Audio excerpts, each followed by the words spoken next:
बिस्मिल्लाहिर्रहमानिर्रहीम। अस्सलाम वालेकुम डियर स्टूडेंट्स, कैसे हैं आप लोग? उम्मीद करता हूँ सब लोग खैरियत से होंगे।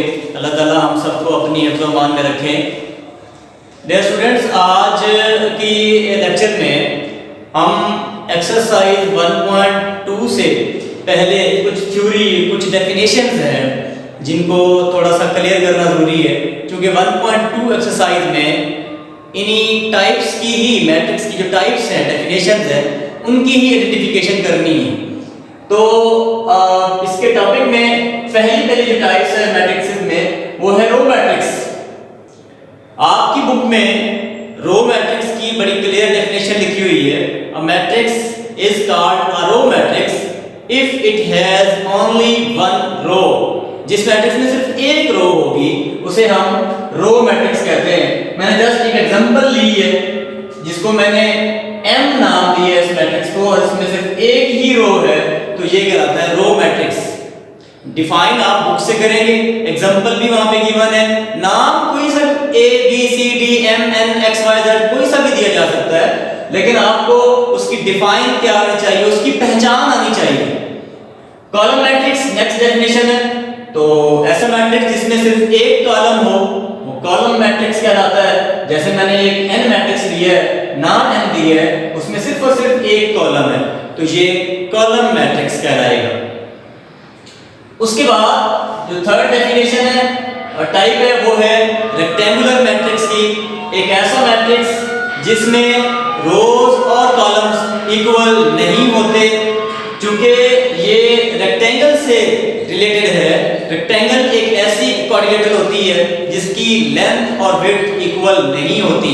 तो रेक्टेंगुलर मैट्रिक्स में लेंथ और विड्थ की बात तो नहीं हो रही, यहाँ पे रोज और कॉलम्स की बात हो रही है। एक ऐसा मैट्रिक्स जिसमें रोज और कॉलम्स इक्वल नहीं होते रेक्टेंगुलर मैट्रिक्स कहलाता है। ए में आपके पास एक ऐसा मैट्रिक्स जिसमें सिर्फ दो रोज हैं और तीन कॉलम्स हैं, क्योंकि इसकी रोज और कॉलम्स इक्वल नहीं है, तो ये रेक्टेंगुलर मैट्रिक्स कहलाएगा। उसके बाद फोर्थ जो टाइप है मैट्रिक्स की, वो है स्क्वायर मैट्रिक्स। अब स्क्वायर में लेंथ और विड्थ इक्वल होती है, चारों साइडें उसकी इक्वल होती हैं, तो यहाँ पर जो मैट्रिक्स स्क्वायर मैट्रिक्स कहलाएगा वो एक ऐसा मैट्रिक्स होगा जिसकी रोज और columns, number of rose and number of columns जो है वो उसके इक्वल होंगे, तो वो स्क्वायर मैट्रिक्स कहलाएगा। यहाँ पे एक मैट्रिक्स मैंने लिया है, बी उसको नाम दी है, तो ये मैंने एक ऐसा 2x2 का मैट्रिक्स दिया जिसमें रोज और कॉलम इक्वल है, दो रोज हैं और दो कॉलम्स, ये स्क्वायर मैट्रिक्स कहलाएगा। उसके बाद नेक्स्ट टाइप है नल और जीरो मैट्रिक्स। नाम से ही जाहिर है कि ऐसा मैट्रिक्स जिसकी तमाम एंट्री जीरो हो वो नल मैट्रिक्स कहलाता है या जीरो मैट्रिक्स कहलाता है। नाम मैंने इसको सी दिया है और इसकी तमाम एंट्रीज जीरो है, तो ये नल और जीरो मैट्रिक्स कहलाएगा। ये आप 2x2 भी ले सकते हैं, 3x3 में भी, तो ये आपकी अपनी चॉइस पे है। आपकी बुक में एग्जांपल 2x2 में भी दी हुई है, 3x3 में भी दी हुई है। उसके बाद है ट्रांसपोज ऑफ ए मैट्रिक्स। ये डेफिनेशन, ये मैट्रिक्स की जो टाइप है, ये थोड़ी इंटरेस्टिंग है, जरा गौर करना है इसमें। मुश्किल इसमें कोई चीज नहीं है। किसी भी मैट्रिक्स का ट्रांसपोज कैसे बनाते हैं, आप उस मैट्रिक्स की रोज को कॉलम बना देते हैं या कॉलम्स को रोज बना देते हैं। जो न्यू मैट्रिक्स आपके पास ऑब्टेन होगा उसे आप कहेंगे transpose of the previous matrix. अब जैसे बी मैट्रिक्स आपको दिया हुआ है, उसमें दो रोज हैं और तीन कॉलम्स हैं, आपने इसका ट्रांसपोज लेना है। तो जब आप इसका ट्रांसपोज लेंगे तो इस मैट्रिक्स के नाम पर आप P शो कर देंगे, मीन ट्रांसपोज ऑफ B। कैसे ट्रांसपोज लेंगे, आप इसकी रोज, जो रो है पहली रो, इसको पहला कॉलम बना देंगे, और जो सेकंड रो है ये वाली 2 - 1 3, इसको सेकंड कॉलम बना देंगे। तो ये जो मैट्रिक्स अभी आपके पास आपको हासिल हुआ है, ये मैट्रिक्स इसका ट्रांसपोज कहलाएगा और इसका नाम होगा BT, यानी B transpose, transpose of B। उसके बाद है नेगेटिव ऑफ ए मैट्रिक्स। ये भी बड़ा आसान है कि किसी मैट्रिक्स का नेगेटिव मैट्रिक्स कैसे बनाते हैं। आपने उस मैट्रिक्स की तमाम एंट्रीज के साइन चेंज कर देने। मीन जिस एंट्री का साइन प्लस होगा उसको माइनस कर देंगे और जिस एंट्री का साइन माइनस होगा उसको प्लस कर देंगे और साथ साथ मैट्रिक्स के नाम का साइन भी चेंज कर देंगे। अब यहाँ पे ए मैट्रिक्स है तो इसका नेगेटिव मैट्रिक्स जो होगा वो नेगेटिव ए होगा, माइनस ए होगा और वो हासिल कैसे होगा, ए की तमाम एंट्रीज के साइन चेंज कर देंगे। +1 -1 में चेंज हो जाएगा, -2 +2 में चेंज कर देंगे, +3 -3 में चेंज कर देंगे, +4 -4 में चेंज कर देंगे। तो ये आपके पास ए का नेगेटिव मैट्रिक्स बनेगा। उसके बाद जो नेक्स्ट है वो है डायगोनल मैट्रिक्स। इसको बड़े सुकून से समझना है। देखें आपके पास जो मैट्रिक्सेस होते हैं उसमें ये जो अरेंजमेंट है एलिमेंट्स की, ये डायगोनल एंट्रीज कहलाती हैं। 1 2 और 3 ये डायगोनल एंट्रीज हैं और इनके अलावा जो एंट्रीज हैं वो नॉन डायगोनल हैं। तो डायगोनल मैट्रिक्स में क्या होता है कि डायगोनल एंट्रीज में से तमाम की तमाम नॉन जीरो, कोई सी दो नॉन जीरो या कम अज कम एटलीस्ट एक एंट्री नॉन जीरो होनी चाहिए, जबकि नॉन डायगोनल एंट्रीज का जीरो होना जरूरी है। और इन तीनों में से या तो तीनों इस तरह से नॉन जीरो या कोई सी दो नॉन जीरो या कोई कम अज कम एक नॉन जीरो लाजमी हो। ऐसा ना हो कि ये तीनों जीरो हो जाए, ये तो तीनों ये बकिया जीरो है सही, अगर ये भी सारी जीरो हो जाएंगी तो वो मैट्रिक्स तो नल हो जाएगा। तो डायगोनल एंट्रीज में से कम अज कम एक एंट्री का नॉन जीरो होना बहुत जरूरी है। तो ऐसा मैट्रिक्स जिसकी डायगोनल एंट्रीज में कम अज कम एक एंट्री नॉन जीरो हो और जबकि नॉन डायगोनल एंट्रीज इस डायगोनल के अलावा जो एंट्रीज हैं वो जीरो होनी चाहिए, ऐसा मैट्रिक्स डायगोनल मैट्रिक्स कहलाता है। जबकि स्केलर मैट्रिक्स क्या है, ऐसा मैट्रिक्स जिसकी डायगोनल एंट्रीज सेम हो। ये मैंने जनरल लिखा है, इन तीनों एंट्रीज को मैंने के से रिप्रेजेंट किया है, यानी जहां जो भी एंट्रीज आएंगी वो सेम आएंगी, लेकिन जो नॉन डायगोनल एंट्रीज है वो जीरो होनी चाहिए, सिर्फ ये सेम होनी चाहिए और नॉन जीरो होनी चाहिए। और इसके लिए भी शर्त है कि यहां पे जो एंट्रीज आएंगी वो जीरो भी नहीं होंगी और 1 भी नहीं होंगी। 0 और 1 के अलावा यहां पे एंट्रीज आएंगी और सेम आएंगी, 2 2 2 आ जाएंगी, 3 3 3 आ जाएंगी, 4 4 4, यानी 0 और 1 के अलावा यहां एंट्रीज जो है वो आ सकती हैं और वो सेम होंगी। ऐसा मैट्रिक्स जो है वो स्केलर मैट्रिक्स कहलाता है। जैसे यहां पे मैंने लिखा है 2/2 का मैंने मैट्रिक्स लिया है, ये एग्जांपल मैंने 3/3 की दी है। 2/2 में ये क्या हो रहा है देखें जरा, डायगोनल एंट्रीज की जो वैल्यूज है वो सेम है, 0 और 1 नहीं है, जबकि ये एंट्री 0 होनी चाहिए। ये मैट्रिक्स स्केलर मैट्रिक्स कहलाएगा। उसके बाद आइडेंटिटी मैट्रिक्स या इसका दूसरा नाम है यूनिट मैट्रिक्स।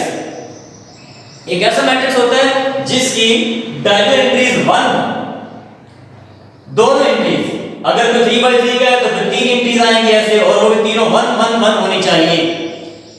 तो जिसकी डायगोनल एंट्रीज 1 हो और नॉन डायगोनल एंट्रीज 0 होनी चाहिए, तो ऐसा मैट्रिक्स जो है वो यूनिट या आइडेंटिटी मैट्रिक्स कहलाता है। ये 2/2 में इसकी एग्जांपल है और ये 3/3 में ये डायगोनल एंट्रीज जो है वो सारी 1 1 है और बाकी नॉन डायगोनल एंट्रीज 0 है। ये मैट्रिक्स भी यूनिट या आइडेंटिटी मैट्रिक्स कहलाएगा।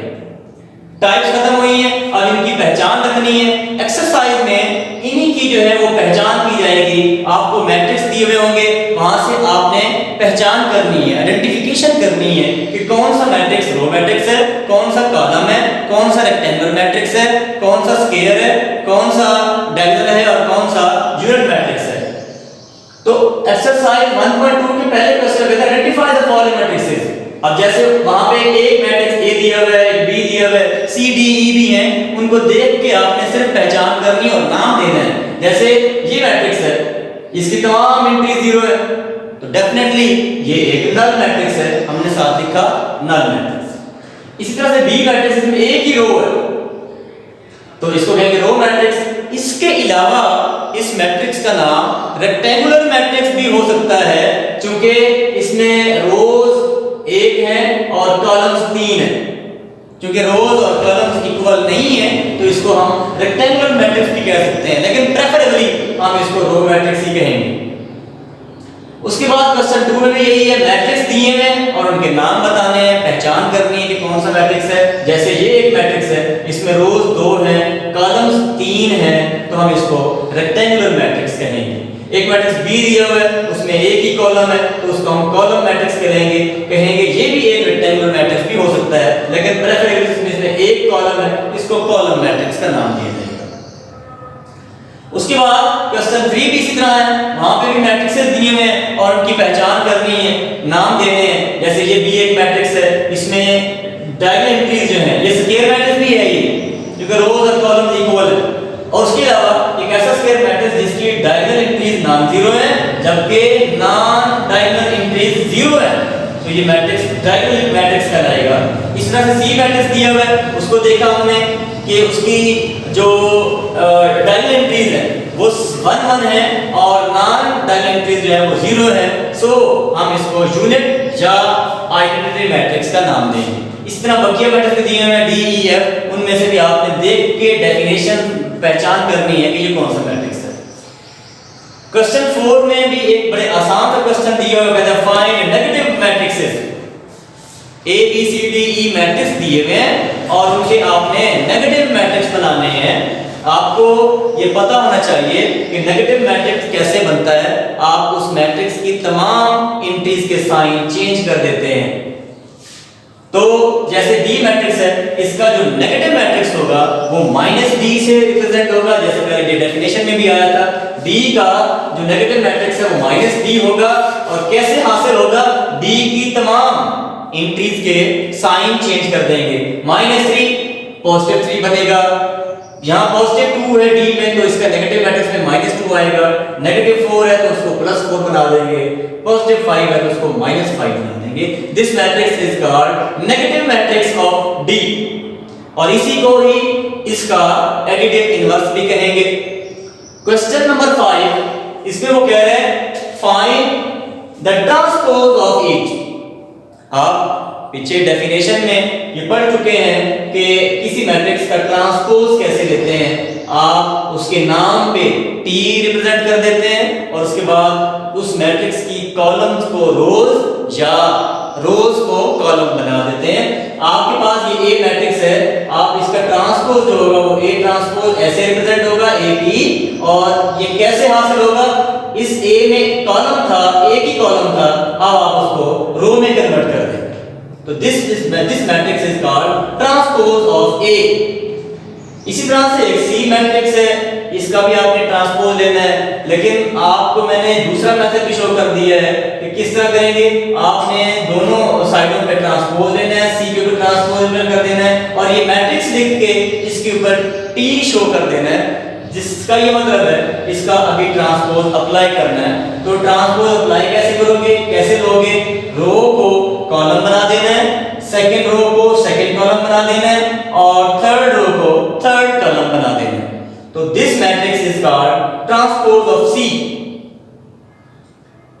क्वेश्चन नंबर 6 में उसने आपको A और B दो मैट्रिक्सेस दिए हुए हैं और फर्स्ट पार्ट में उसने ये कहा है कि आप ये वेरीफाई करो कि अगर A का एक बार ट्रांसपोज लेके फिर से ट्रांसपोज लो, यानी 2 दफा A का ट्रांसपोज लेने से आपके पास जो आंसर आता है वो दोबारा ओरिजिनल A मैट्रिक्स आ जाता है। ये हमें वेरिफिकेशन करना है कि A ट्रांसपोज का ट्रांसपोज है वो A ही होता है।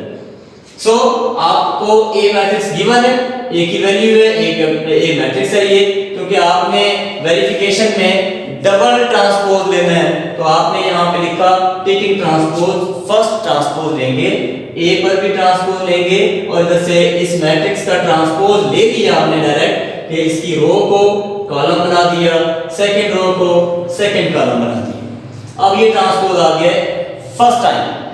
वेरिफिकेशन हमने दूसरी बार फिर ट्रांसपोज लेना है इसका, अगेन टेकिंग ट्रांसपोज, तो आपने लेफ्ट साइड का भी ऊपर ट्रांसपोज शो कर देना है और इसकी वैल्यू का भी ट्रांसपोज अप्लाई कर देना है कि इसकी जो रो थी उसको कॉलम बना दिया फर्स्ट रो को और सेकंड रो को भी आपने सेकंड कॉलम बना दिया है। तो आप जब दूसरी बार ट्रांसपोज लेंगे, जब इसको गौर से देखा 1 2 0 1, ये तो ओरिजिनल ए मैट्रिक्स आ गया है, तो हेंस हम कहेंगे कि ए ट्रांसपोज का ट्रांसपोज अगर लेते हैं आप तो वो इक्वल टू ए आ जाता है, वेरीफाई हो गया। सेकंड पार्ट में आपने बी ट्रांसपोज का ट्रांसपोज लेना है, उसको भी बी के इक्वल लाना है, इतने ही स्टेप्स होंगे, सेम प्रोसेस में वो होगा।